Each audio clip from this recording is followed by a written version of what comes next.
Ok, et ben bienvenue à tous. Merci d'être là et d'être venu vous intéresser aux tests, parce que c'est cool les tests. Ouais, pardon, ouais, je vais essayer, mais n'hésitez pas à me dire au fond si je baisse en volume, hein, ça va probablement arriver. Ok, donc aujourd'hui on va parler de comment rendre ces tests concis et évolutifs grâce à JUnit 5, entre autres. Donc déjà, qu'est-ce que ce titre veut dire ? On va faire une petite explication de titre comme en français quand on faisait des dissertes. Donc rendre ces tests, ça veut dire qu'on a déjà des tests. Donc là, on va pas parler de comment on écrit un test, comment on fait du TDD par exemple, ou des choses comme ça. On va considérer qu'on a déjà nos tests et ils font déjà ils testent déjà ce qu'on veut au bon endroit, etc. Là, l'idée, c'est qu'on va venir les refactorer pour les améliorer, et notamment en les rendant plus concis. Concis, ce que j'entends par là, c'est améliorer la lisibilité du test, pour faire en sorte que voilà, j'arrive sur mon test, je comprends direct qu'est-ce qu'il fait, pourquoi il existe, et j'ai pas 30 lignes de setup et 2 lignes de test à la fin. Voilà, donc c'est un test qui va droit au but et qui est focus sur le comportement que je vais tester. Et ensuite, je veux aussi qu'il soit évolutif. Donc du coup, le terme concis, c'est plutôt pour la lecture, pour améliorer la lecture. Et évolutif, c'est plutôt pour se dire, je veux aussi améliorer l'expérience d'écriture de mes tests. Donc pour les rendre un peu plus maintenables. Et par exemple, pouvoir réutiliser certaines choses de manière pratique sans devoir copier-coller plein de code quand je veux créer un nouveau test. Ensuite, JUnit, j'imagine que vous connaissez JUnit, c'est le framework de test le plus utilisé en Java, notamment JUnit 5, qui a, pour la petite histoire, c'est une réécriture complète de la version 4, qui s'était vraiment focus sur essayer de faire un framework le plus extensible possible, et pour permettre aux gens qui viennent écrire leurs tests d'avoir un truc qui peut coller le plus possible à leurs besoins. Et donc c'est ce qu'on va essayer de faire juste après. Et ça, c'est pour dire qu'il y a d'autres frameworks, mais j'allais pas tous les lister dans le test, dans le titre. Et notamment, en fait, JUnit, ça va s'intégrer pas mal avec d'autres choses comme Spring Test, enfin la partie testing de Spring. Voilà, j'ai fini les slides. Du coup, là maintenant, le but, ça va être surtout de vous montrer du code. Donc, ce que j'ai fait, c'est que je suis partie sur un petit exemple d'appli qui se voulait un peu réaliste, même si c'est pas si réaliste que ça, parce que y a 3 features dedans. Donc, l'application, c'est pour permettre d'organiser des meet-up. Donc, c'est mon plan pour essayer de faire fortune. Là, je vais faire un petit SaaS et tout. Voilà. C'est en Java, c'est en Spring Boot, et en gros, donc ce qu'on peut faire avec, c'est créer un événement. Donc par exemple, là, ce soir, j'aurais pu dire, je crée un événement qui s'appelle Meetup de mars, c'est le 13 mars, il y a je sais pas combien de places. Ensuite, je peux consulter le calendrier du Meetup, donc avec plusieurs événements, et je peux m'inscrire à un événement en tant qu'attendee. Voilà, donc grosso modo, ça c'est le métier de mon application. Et donc, justement, je ne vais pas forcément vous montrer le code de l'appli, on s'en fiche un peu. Nous, ce qui nous intéresse, c'est les tests. Et on va essayer ensemble de parcourir les tests et d'essayer d'améliorer un peu ce qu'on trouve. Donc, on va commencer par aller sur le test, celui-ci. Donc c'est un test unitaire sur mon objet event, donc c'est assez simple. Donc là, le premier truc que je peux voir sur mon test, déjà vous voyez tous bien le code, enfin normalement oui, mais ok. Le premier truc qu'on peut voir, c'est que là, on a des assertions. Donc là, j'ai utilisé les assertions de JUnit qui sont embarquées et qui sont un peu simplistes. Donc par exemple, le assert equals, il y a 2 valeurs. On Plus, faut les mettre dans le bon sens, sinon l'erreur, elle est pas dans le bon sens et tout. Bon, c'est un peu chiant. Donc, ce qu'il faut savoir, c'est que JUnit, ça embarque quelques assertions parce que j'ai besoin de pouvoir faire des tests en n'ayant que cette dépendance. Mais le but, c'est vraiment pas de révolutionner le monde des assertions. Pour ça, il y a des frameworks comme Assergy, qui est vraiment pas mal et qui permet de faire des petits trucs comme ça. Donc ça fait exactement la même chose que mon test d'avant, que mon code d'avant. Juste, c'est un peu plus lisible, ça fait un peu des phrases que je peux lire. Donc voilà, c'est plus clair et c'est plus facile à écrire dans le sens où, en gros, la méthode un peu racine, c'est assertDat. Je peux passer n'importe quel objet dedans et après, derrière, ça va en fonction du type de l'objet qui a été passé, ça va me donner des assertions qui sont en rapport, quoi. Genre, par exemple, là, j'ai une date, hop, je vais avoir des trucs as month, as year, etc. Donc c'est assez découvrable comme lib. Et c'est vraiment pas mal. Et on peut faire encore mieux. On peut faire aussi des trucs comme ça avec Assergy. Donc tout ça là, ce que je vous ai montré avant, c'est j'ai pas d'autre code derrière, c'est vraiment du built-in. Par contre, ce qu'il y a ici, ça c'est un truc que j'ai implémenté moi-même et du coup je peux faire correspondre vraiment le wording de mes assertions à mon métier. Donc par exemple là je peux dire mon event il peut être attended, enfin je sais pas comment on traduit ça, mais il peut être assisté par etc. Et je peux vraiment faire un truc qui est réutilisable, c'est-à-dire que à chaque fois que je vais vouloir faire cette assertion, là maintenant j'ai une méthode toute faite et qui est très lisible. Et donc concrètement, ça derrière, c'est une petite classe. J'étends une classe abstraite qui est fournie par Assergy. Et derrière, je peux faire mes différentes assertions et avec des petites méthodes utilitaires fournies par la classe abstraite.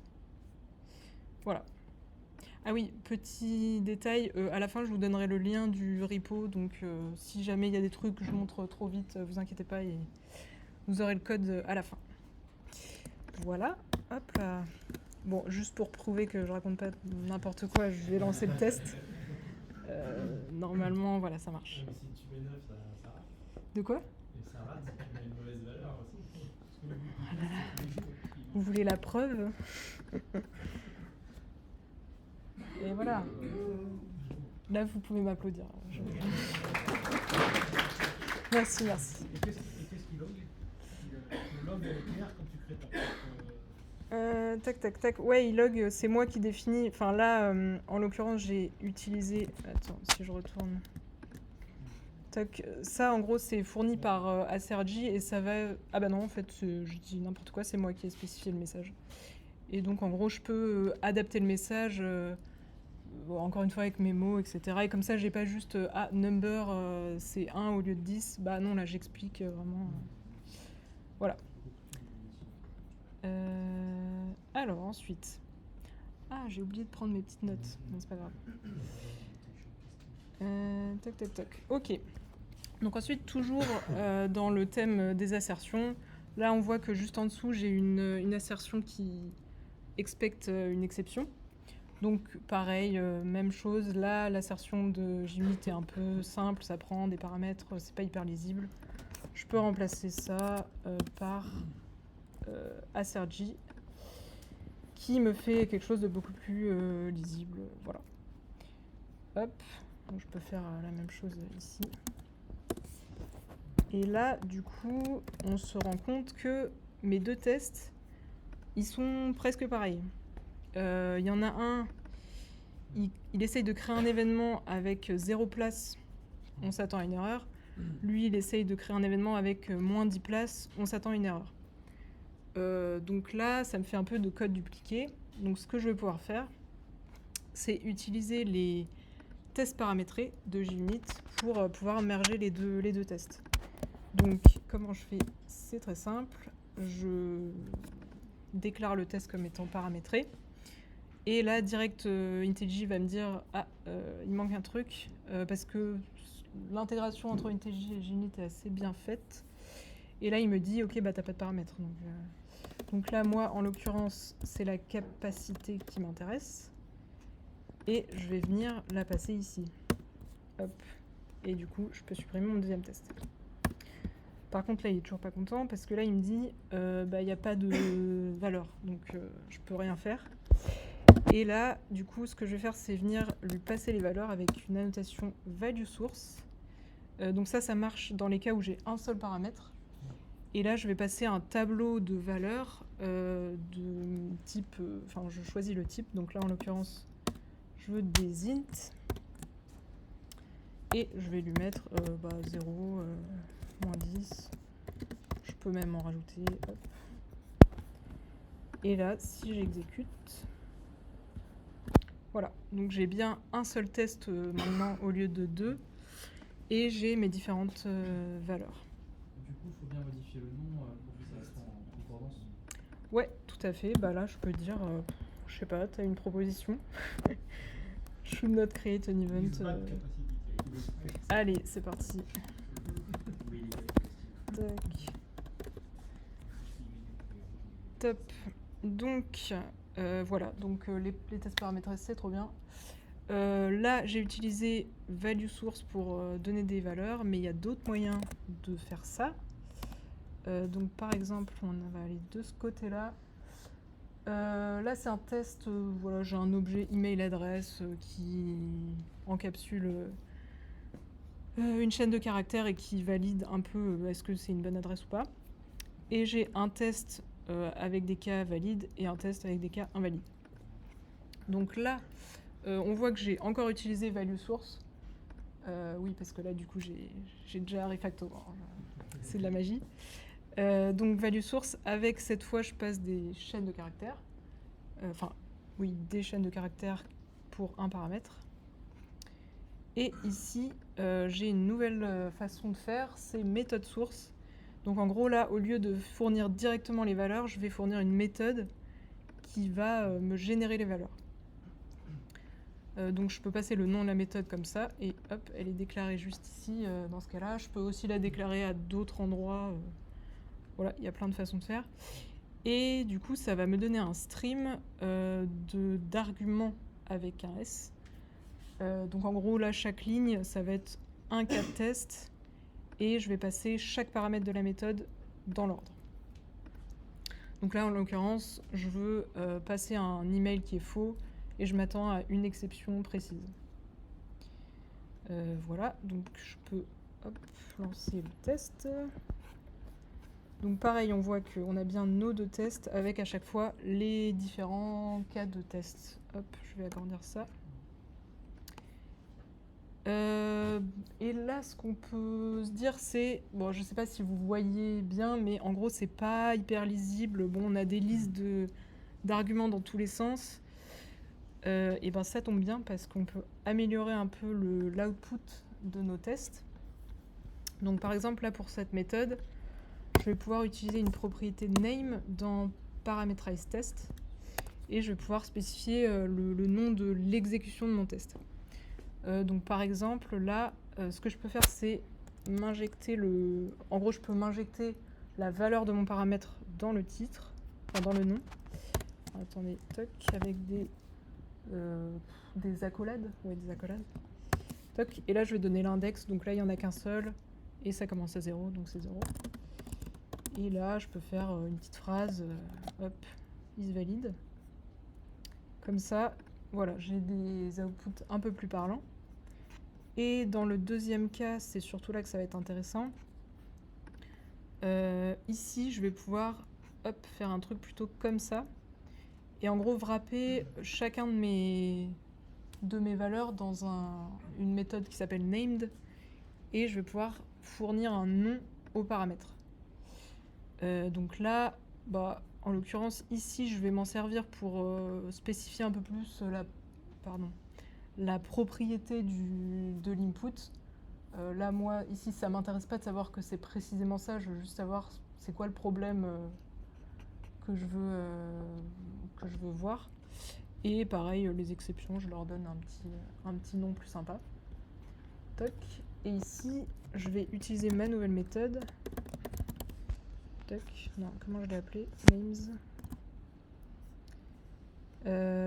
Et du coup, je vais m'injecter ces trucs-là dans le name ici. Toc. Et donc, je vais faire par exemple throw. Le deuxième paramètre, l'exception, when le premier truc. Toc. 0. Et là, normalement, ça devrait être un peu plus stylé. Voilà. Du coup, on a vraiment des trucs qui sont assez lisibles et ça, même dans une CI ou quoi, bah, si vous voyez ça dans les logs, vous savez direct qu'est-ce qui s'est passé et il n'y a pas besoin de rechercher dans mon test, mon nom, etc. Donc voilà, ça peut être assez sympa. Tac, tac, tac. Je sens que j'ai oublié des trucs, mais bon, c'est pas grave. Ensuite, encore une dernière façon de déclarer une source pour les tests paramétrés. Ça va être CSV source. Donc là, en gros, c'est quand j'ai plusieurs arguments et que je peux tout passer sous forme de chaîne de caractères.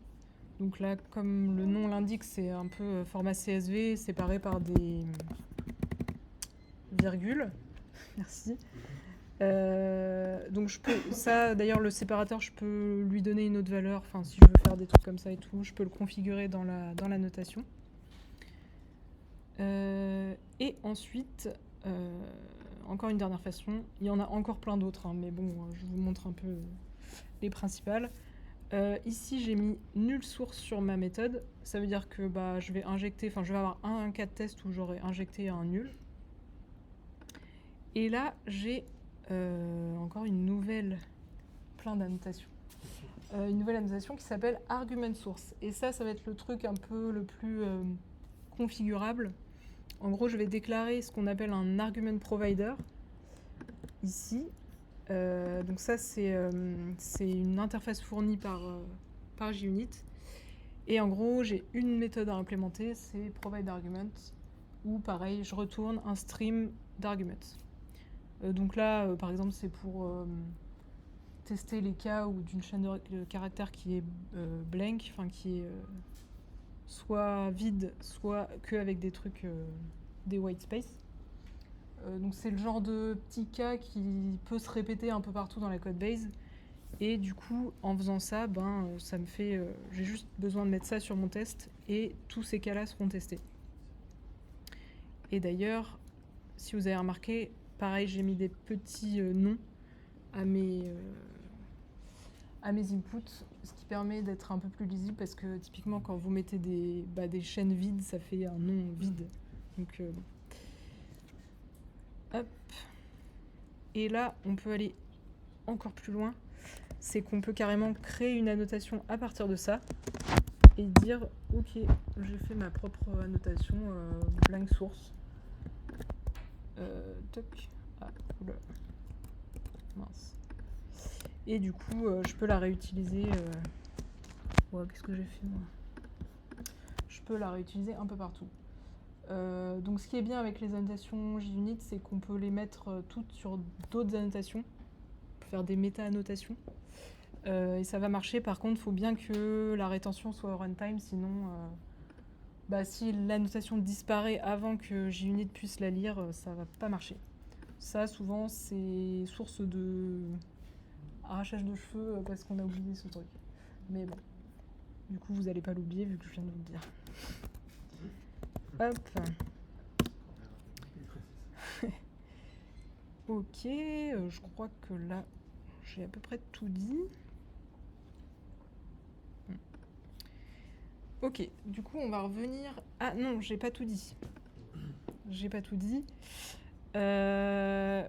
Voilà, fallait juste que je revienne 2 secondes sur le CSV source.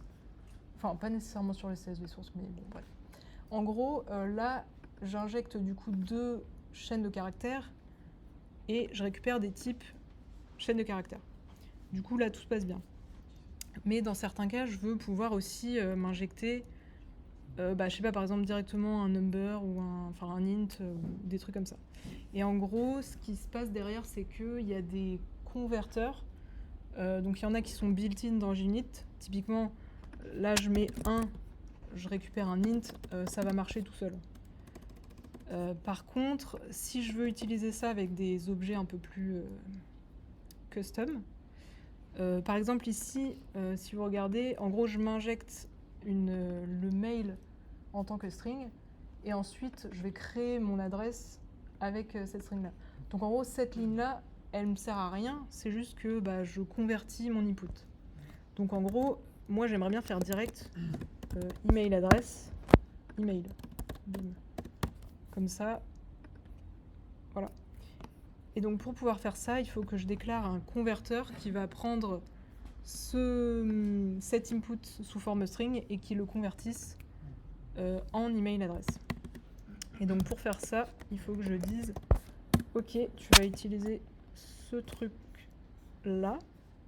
Hop, tiens, il y avait un converteur juste en dessous. Voilà.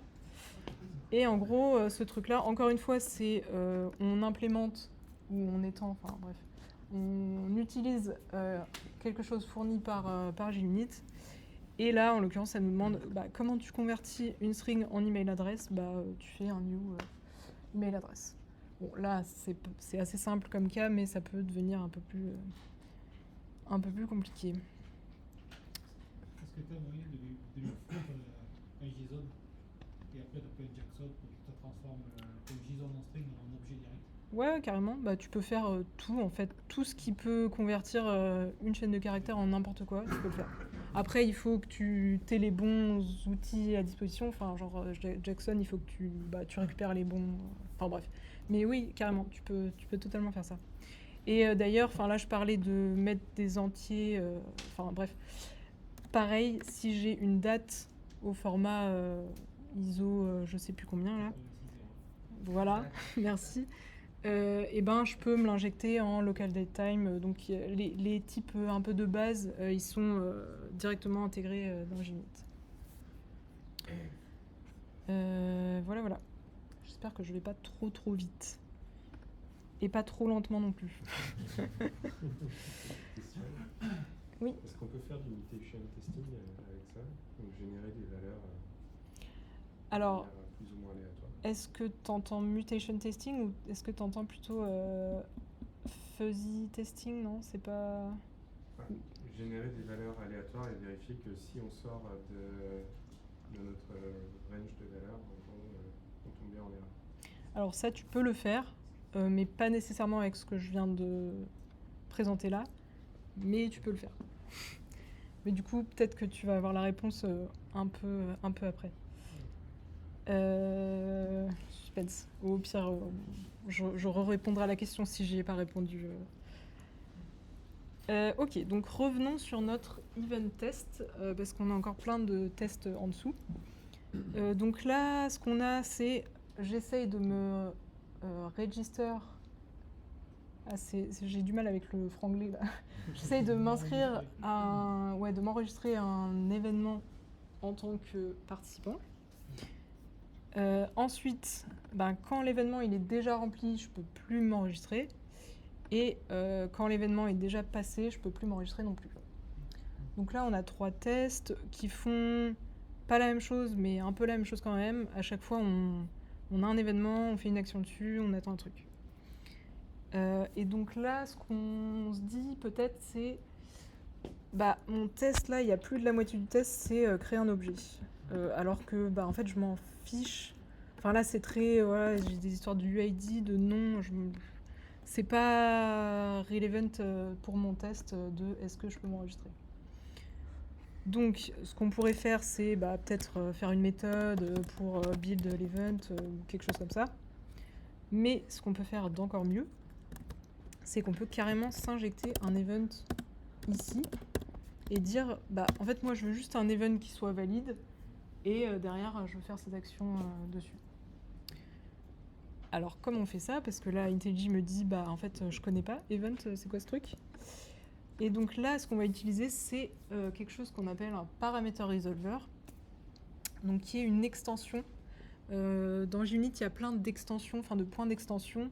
En gros, ça va être des interfaces qu'on va implémenter, nous, et ensuite, quand JUnit va run les tests, il va appeler ces différentes implémentations à des instants clés du lifecycle de test, en gros.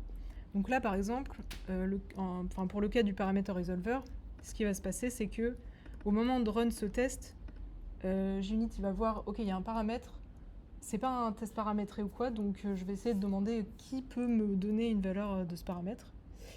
Et il va appeler notre resolver, qui est implémenté ici, et qui va lui dire, ok, bah si tu veux un event, t'as qu'à prendre celui-là. Donc là, moi, j'ai donné une valeur d'event la plus simple possible. Et on va voir si ça marche pour notre test. Donc moi, comment je dis tu peux utiliser mon extension. Je vais dire hop, extend with et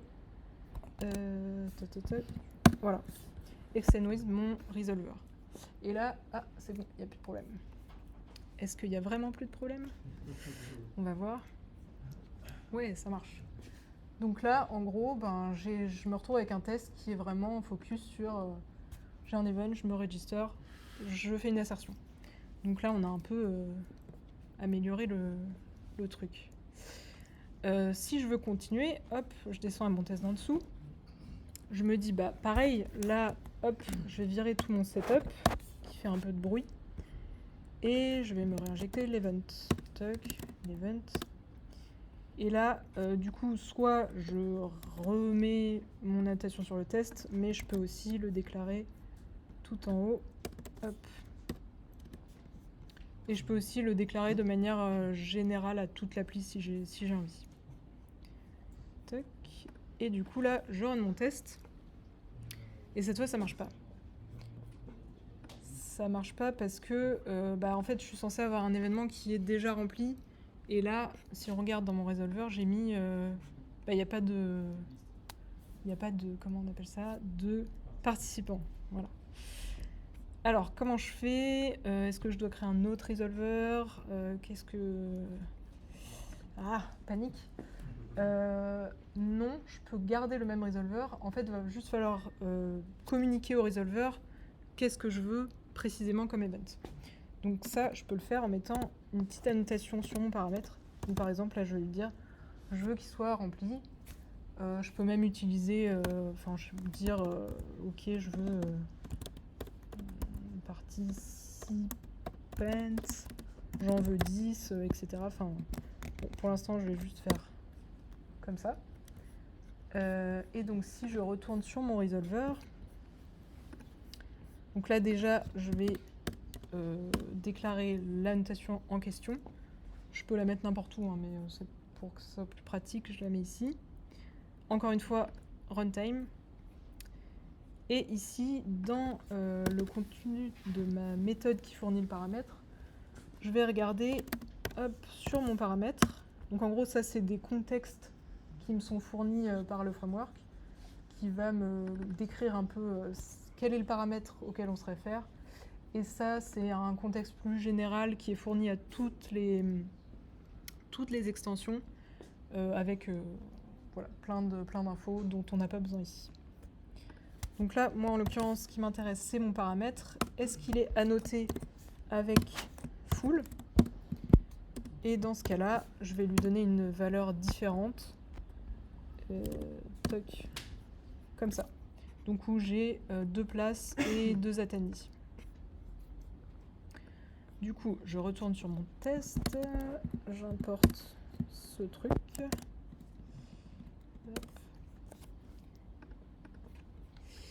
Et là, normalement, voilà, j'essaye de rajouter le 3e attendee et ça ne marche pas. Donc pareil, on se retrouve avec un test assez petit. Et ensuite, je vais pas le refaire 15 fois, mais là, je peux aussi faire donne-moi un truc dans le passé, etc., etc.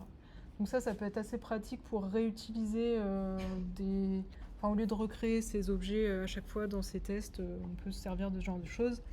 Et on peut aussi s'en servir pour plein d'autres use cases. Enfin, là, je le montre sur cet exemple-là, mais ça peut servir à plein d'autres choses. Et il y a aussi des paramètres resolvers qui sont built-in dans JUnit. Typiquement, par exemple, si j'ai besoin d'un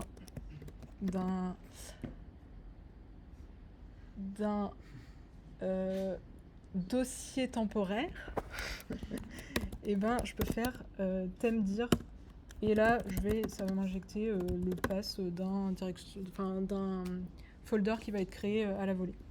Donc voilà, c'est un exemple complètement différent qui est possible grâce au paramètre resolver. Et aussi, quand on utilise, quand on est sur un contexte Spring, je vais pouvoir carrément m'auto-wire des beans parce que Spring, justement, implémente une extension JUnit pour permettre de s'intégrer de cette façon. Voilà, voilà. Passons à la suite. Oui. Bah, en fait, les tests paramétrés, ils sont basés... Non, attends, je vais dire une bêtise. Non. Comment ça combiner? Tu veux dire j'injecte...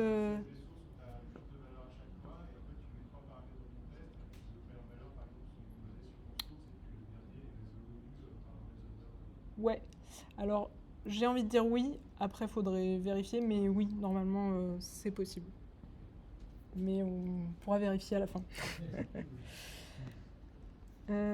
Ok, bon là j'en ai fini avec les tests paramétrés, les paramètres resolver. On va passer sur un autre exemple. Tac tac tac, donc là j'ai un petit test pour ma couche de persistance. Donc en fait j'ai dans mon appli là j'ai du Postgres et du Mongo parce que j'ai pas encore choisi quelle était la meilleure base de données. Du coup je maintiens 2 repos en même temps. Et donc du coup là j'ai mon test pour Postgres et j'ai mon test pour Mongo. Donc c'est un peu les mêmes en fait parce que je veux que mon repo il fasse la même chose dans tous les cas. Donc ce que je peux faire là pour éviter la duplication, c'est que je peux déclarer un test sur une interface. Vous allez voir, c'est super. Donc là je vais un peu tricher. Touc. Voilà. Donc là j'ai codé hyper vite une test interface. Donc en gros, c'est une interface sur laquelle je définis une méthode par défaut qui va être mon test. Voilà, et qui va du coup, pour récupérer l'implémentation de mon repo, déclarer une méthode comme ceci. Et ce qui se passe du coup dans mes 2 tests de repo, c'est que je vais juste avoir à implémenter cette interface, à implémenter la méthode en fournissant ma valeur du repo. Et ensuite, quand je l'exécute, ça va faire comme si le test que j'ai déclaré dans l'interface était dans ma classe de test. Donc, hop, on peut le voir ici. Donc c'est plutôt pratique pour... là, je montre ça sur un repo, mais ça va être aussi possible de faire ça sur des objets. Par exemple, plusieurs objets de mon domaine qui doivent implémenter avoir les mêmes propriétés. Je peux utiliser ce genre de choses pour les tester facilement. Alors là, vu que vous êtes tous des pros de Spring, vous êtes en train de vous dire « Mais pourquoi je fais un Spring Boot test alors que je teste que ma couche de persistance ?» Eh bien, effectivement, c'est une mauvaise idée. Donc en gros, ce que je vais pouvoir faire ici pour optimiser un peu l'exécution de mon test, c'est utiliser une autre annotation qui s'appelle data-jpa-test. Et en gros, parce que derrière c'est du JPA, je vous ai pas montré, mais... et en gros, ce que ça va faire, c'est au lieu de monter tout mon contexte, de démarrer toute l'appli Spring, ça va me démarrer que les beans JPA.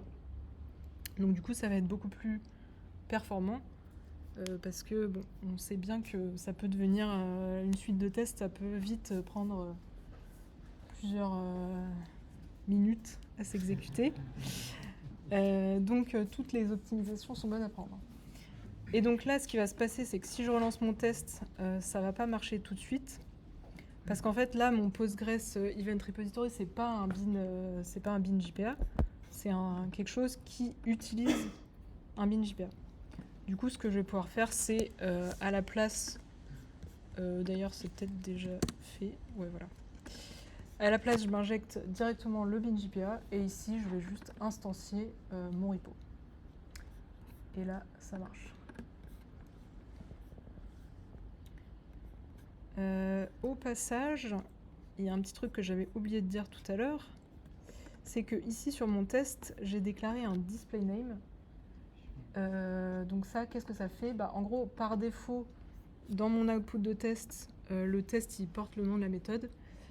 Cette valeur-là, je peux l'overrider et écrire mon nom avec des espaces, etc. Donc ça peut être pratique dans certains cas. Et si j'ai pas envie, si j'ai envie d'avoir des tests des noms plus jolis que ça, mais sans avoir à écrire display name partout, ce que je peux faire, c'est utiliser ce qu'on appelle un display name generator. Et ce que ça va faire, c'est en gros, je vais pouvoir donner une implémentation d'un générateur que je veux, que je peux implémenter moi-même, mais il y en a certains qui sont déjà built-in, comme replace underscore. En gros, ça va prendre le nom de ma méthode, enlever les underscores. Voilà, en général, c'est déjà pas mal. Tac. Et ça, je peux aussi le déclarer de manière générale à tout le projet. Si je vais, hop là, dans le fichier properties, je peux dire, par défaut, mon display name generator, c'est replace underscore. Voilà. Ça prend une ligne et franchement, c'est plus joli après. Voilà. Je crois qu'il faut que j'accélère un peu. Ensuite, on va aller voir du côté du contrôleur. Donc là, j'ai un contrôleur, event controller, qui expose en gros 3 endpoints avec ce que j'avais dit au début. Donc déjà, premier truc, là aussi j'avais mis du Spring Boot test, mais en fait derrière je moque mon domaine en gros. Donc en fait là j'utilise que le contrôleur. Donc pareil, dans des soucis d'améliorer la performance, je peux utiliser un web MVC test et je peux préciser moi je veux que le event controller. Et là ça va vraiment ça va me donner que le contrôleur avec tous les couches HTTP qui vont bien, etc. Voilà. Et donc ensuite, si on regarde un petit peu ce que fait ce test, donc là en gros on voit qu'on fait des requêtes avec mockmvc qui est fourni par Spring. Ensuite on fait des assertions. Là, hop, on fait encore des assertions. Blablabla. Là, carrément, on a du JSON on asserte directement le JSON sous forme de string. Bon, c'est pas ouf. Encore une fois, petite transformation magique. Et là, maintenant, ce qu'on peut voir, c'est qu'au lieu d'avoir des assertions en mode on récupère la réponse et on fait des assertions basiques, on utilise directement ce qui est fourni par mockmvc avec des expect et derrière ça prend des matchers Amcrest. Donc pareil, c'est beaucoup plus lisible, Ici on peut même parcourir notre JSON, si c'est du JSON, et dire ok là par exemple à la racine j'ai une propriété event, elle est empty. Donc ça me permet de faire des petites assertions sans forcément expect toute la valeur de mon JSON. Et par contre, dans les cas où je veux vraiment m'assurer que toute la réponse n'a pas changé, je peux utiliser une librairie qui s'appelle approval test, qui est juste on a des petites méthodes assez simples comme ça. Je vais lui passer mon JSON et j'ai rien besoin de faire d'autre. Et qu'est-ce qui se passe sous le capot? Alors là, là ça passe déjà parce qu'en fait j'ai un petit fichier à côté de mon test, un petit fichier qui contient un JSON. Donc ça en gros c'est la réponse ici vous voyez qu'il s'appelle approved. En gros ça, la première fois que j'ai lancé le test, je peux le faire d'ailleurs. La première fois qu'on lance le test, ça va nous dire moi j'ai reçu 7 réponses. 7 réponses. Est-ce que tu valides? Là moi je regarde, je dis ok c'est bien ce que j'attendais. Hop, je le mets dans le fichier approved. Et prochaine exécution, ça fait juste comparer les deux et ça me dit que c'est bon. Donc ça c'est assez pratique quand justement on veut pas avoir 10 lignes d'un énorme JSON dans le test, surtout quand c'est des réponses API et qu'on veut juste savoir que ça n'a pas changé. Et ça peut être aussi pratique quand on fait des trucs comme des Golden Master, qu'on veut faire pas mal de refacto, on s'assure juste qu'en sortie de l'API ça n'a pas bougé et on est safe. Voilà. Ok, donc la deuxième chose qu'on peut faire dans notre test de contrôleur, c'est que on peut, au lieu de faire directement des appels avec mockMVC, perform, avec un endpoint, je peux me faire un espèce de petit DSL qui wrap tout ça et qui abstrait un peu le côté technique de appeler les endpoints pour que j'ai juste un truc, là j'ai appelé ça user interface, mais en gros c'est j'aurais pu mettre API. Et je peux mettre directement mes noms de use case ou de feature ou ce que je veux. Voilà, ça c'est juste, j'aime bien personnellement, mais ça n'a pas de rapport avec Junit. Et par contre, transition, il y a quand même un rapport. C'est que ici, vous voyez que j'ai mon objet user interface, mais il n'est pas implémenté. Et pourtant, quand j'exécute mon test, il passe quand même. Donc, d'où vient ce truc? D'où vient cette valeur? Eh ben, elle vient de ici. C'est une extension que j'ai register sur le test. Donc, si vous vous souvenez ce que je vous ai dit sur les extensions, c'est qu'il y en a plein de sortes et elles permettent de se brancher à peu près à tous les moments de l'exécution des tests. Et là, en l'occurrence, j'ai implémenté un test instance post-processor. On est en Java, hein, c'est normal, c'est des longs noms. Il y a pire dans Spring, je crois. Et donc, ce que ça fait, c'est que ça va se brancher au moment où, en gros, on vient d'instancier la classe de test. Donc, juste après ça. Et moi, c'est le moment où je vais dire, ok, je vais récupérer... Enfin, déjà, je vais build my user interface que j'ai envie d'injecter dans mon test. Donc là, ce qui se passe... Bon, désolé, là, c'est la fin, hein, ça devient un peu... Ce qui se passe, c'est que je récupère le contexte Spring, je vais récupérer les bins dont j'ai besoin, donc mockMVC, mon object mapper. Je construis mon objet, et ensuite, je vais faire de la réflexion pour l'injecter dans mon instance de test, qui vient d'être construite. Donc, qui m'est fournie ici par l'extension. Voilà. Et donc, c'est pour ça que, ici, magie, j'ai un truc là-dedans. Voilà. Hop. Bon. Comment tu t'assures que le contexte Spring est disponible dans ton extension? Comment je m'assure que mon contexte Spring est disponible dans mon extension? Le contexte Spring a été construit par l'extension Spring. Ouais. Et du coup, comment tu sais laquelle c'est? Très bonne question. Eh ben, je te dis que l'extension Spring passe avant. En gros, le contexte Spring, oui, je pense qu'il passe tout au début. Enfin, ça attend pas.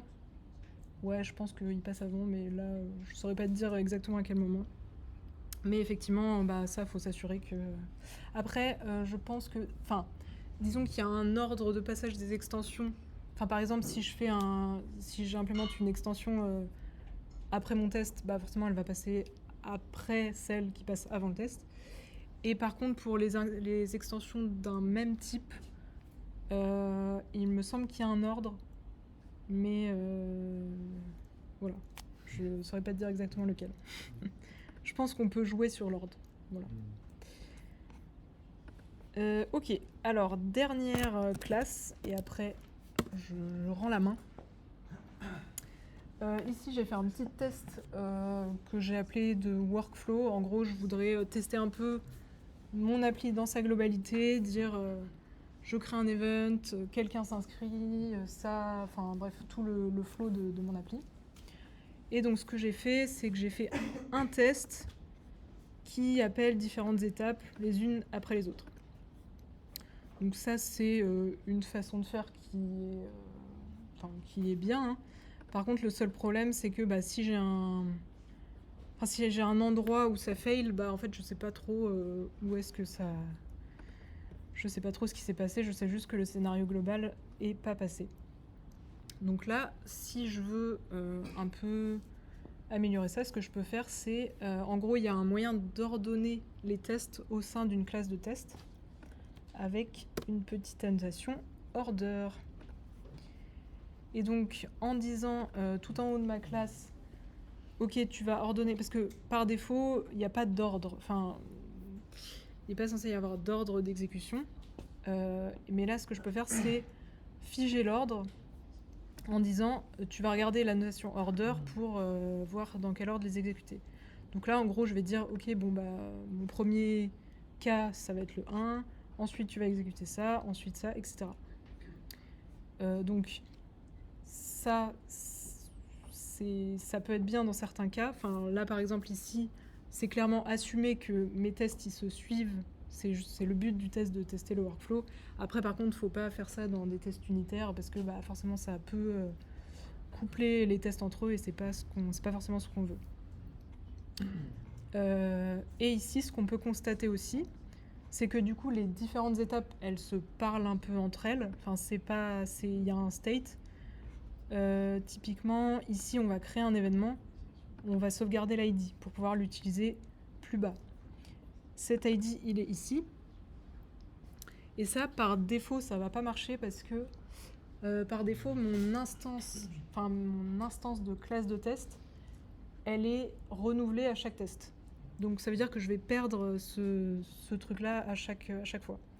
Et ça, je peux le changer en disant ici, là, le lifecycle de l'instance de test, ça va être par classe. Donc en gros, tu vas garder la même instance pour tous les tests de la classe. Et par défaut, c'est per méthode. Voilà. Donc là, hop. On a notre petit test qui passe. Et là, on voit vraiment les différentes étapes. Et si celle-là, elle avait échoué, les suivantes seraient rouges aussi. Le seul point négatif, c'est que du coup, je peux pas run une étape. Alors, c'est peut-être un mauvais exemple parce que celle-là, elle va passer. Mais par exemple, si je run ça va pas marcher tout seul. Bon, ce qui est normal. Hop. Voilà. Et oui, ce que j'ai pas mentionné, c'est que... Ouais, du coup, vous avez peut-être vu tout à l'heure, mais là, j'avais My User Interface. Et j'avais un deuxième objet un peu DSL pour me permettre de créer des objets, qui s'appelle Test Data Factory. Donc où je peux faire des petits trucs, là par exemple dire ok, j'ai un organisateur de meet-up pour faire des actions après avec. Et donc ça, tout à l'heure je l'injectais ici, et maintenant je l'injecte en tant que paramètre.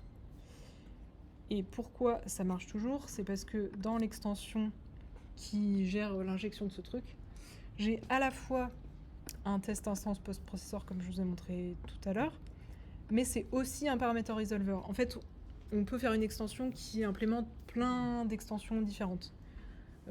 Typiquement, tout à l'heure, on parlait de l'extension Spring. Je pense qu'elle les implémente tous les types. Et donc là, ce que j'ai, c'est à peu près similaire à tout à l'heure, sauf que là, petite nuance, si j'ai envie de faire en sorte que ce que j'injecte dans mon field d'instance et dans mon paramètre, ça soit la même instance, je peux la garder. En gros, la première fois que je vais la créer au moment du post-process, je vais la mettre dans un store.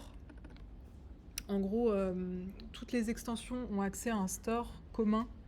Donc je vais pouvoir me passer des trucs entre extensions et tout. On peut faire des trucs de zinzin.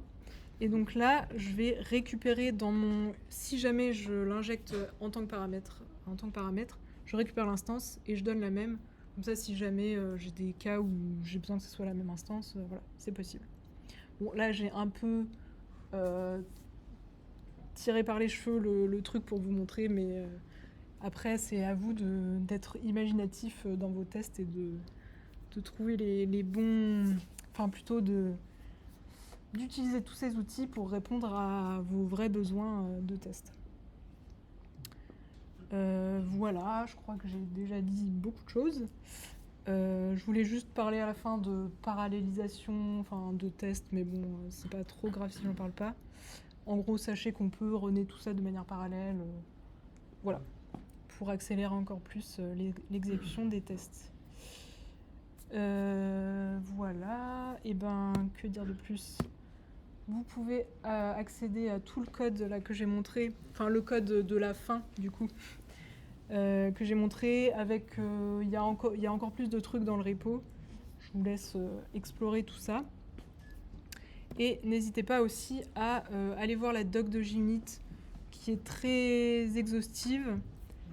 Et enfin, en gros, je pense que la limitation est plus au niveau de notre imagination et de trouver les use cases que de vraiment que du framework, pour le coup. D'ailleurs, petite anecdote, en ce moment, je suis sur du TypeScript, enfin une stack TypeScript. Et je peux vous dire que je regrette tous les jours JUnit parce que on n'est pas au même niveau au niveau des frameworks de test. Voilà.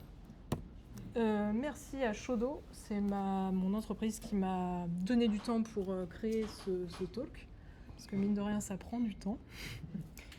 Et si vous voulez me suivre sur les réseaux, voilà. Merci à tous.